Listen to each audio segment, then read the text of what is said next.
व्यवस्था विवरण 33वां अध्याय, कुल वचन 29। मूसा का इसराइलियों को आशीर्वाद देना। जो आशीर्वाद परमेश्वर के जन मूसा ने अपनी मृत्यु से पहले इसराइलियों को दिया वह यह है। उसने कहा, यहोवा सीनै से आया और सेईर से उनके लिए उदय हुआ।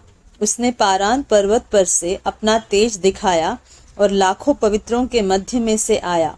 उसके दाहिने हाथ से उनके लिए ज्वालामय विधियां निकली। वह निश्चय देश देश के लोगों से प्रेम करता है। उसके सब पवित्र लोग तेरे हाथ में हैं।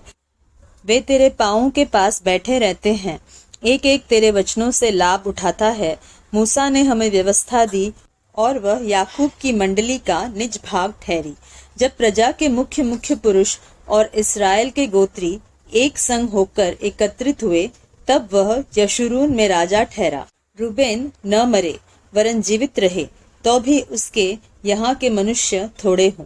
और यहूदा पर यह आशीर्वाद हुआ जो मूसा ने कहा, हे यहोवा, तू यहूदा की सुन। और उसे उसके लोगों के पास पहुंचा। वह अपने लिए आप अपने हाथों से लड़ा और तू ही उसके द्रोहियों के विरुद्ध उसका सहायक हो।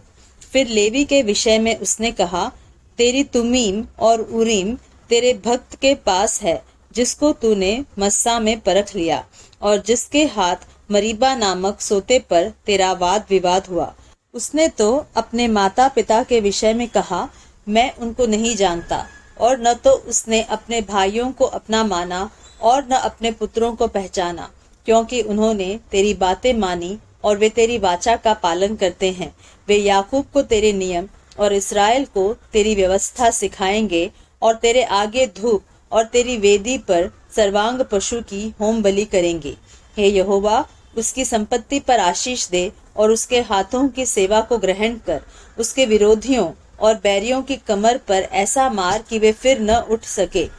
फिर उसने बिन्यामीन के विषय में कहा, यहोवा का यह प्रिय जन उसके पास निडर वास करेगा और वह दिन भर उस पर छाया करेगा और वह उसके कंधों के बीच रहा करता है।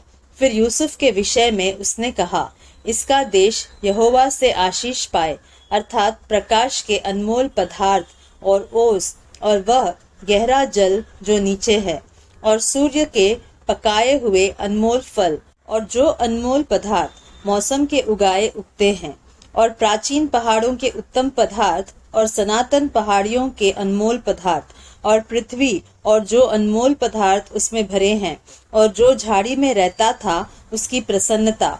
इन सबों के विषय में यूसुफ के सिर पर, अर्थात उसी के सिर के चांद पर जो अपने भाइयों से न्यारा हुआ था, आशीष ही आशीष फले। वह प्रतापी है, मानो गाय का पहलौठा है, और उसके सींग बनेले बैल के से हैं। उनसे वह देश देश के लोगों की वरन पृथ्वी के छोर तक के सब मनुष्यों को ढकलेगा।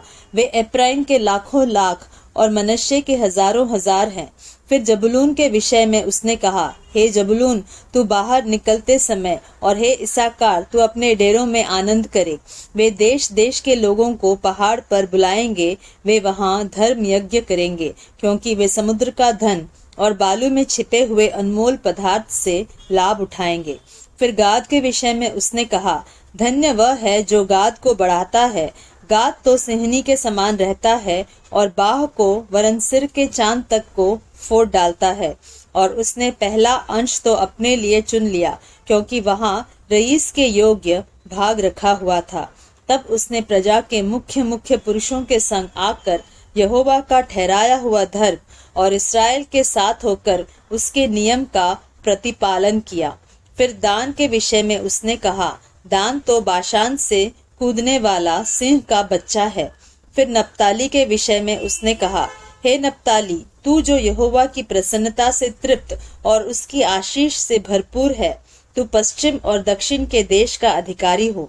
फिर आशेर के विषय में उसने कहा, आशेर पुत्रों के विषय में आशीष पाए, वह अपने भाइयों में प्रिय रहे और अपना पांव तेल में डुबोए। तेरे जूते लोहे और पीतल के होंगे, और जैसे तेरे दिन वैसी ही तेरी शक्ति हो। हे यशरून, ईश्वर के तुल्य और कोई नहीं है।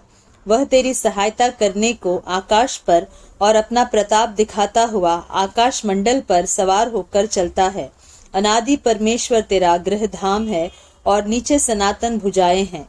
वह शत्रुओं को तेरे सामने से निकाल देता और कहता है, उनको सत्यानाश कर दे। और इस्राएल निडर बसा रहता है। अन्न और नए दाखमधु के देश में याकूब का सोता अकेला ही रहता है और उसके ऊपर के आकाश से ओस पड़ा करती है। हे इस्राएल, तू क्या ही धन्य है। हे यहोवा से उद्धार पाई हुई प्रजा, तेरे तुल्य कौन है। वह तो तेरी सहायता के लिए ढाल और तेरे प्रताप के लिए तलवार है। तेरे शत्रु तुझे सराहेंगे और तू उनके ऊंचे स्थानों को रौंदेगा।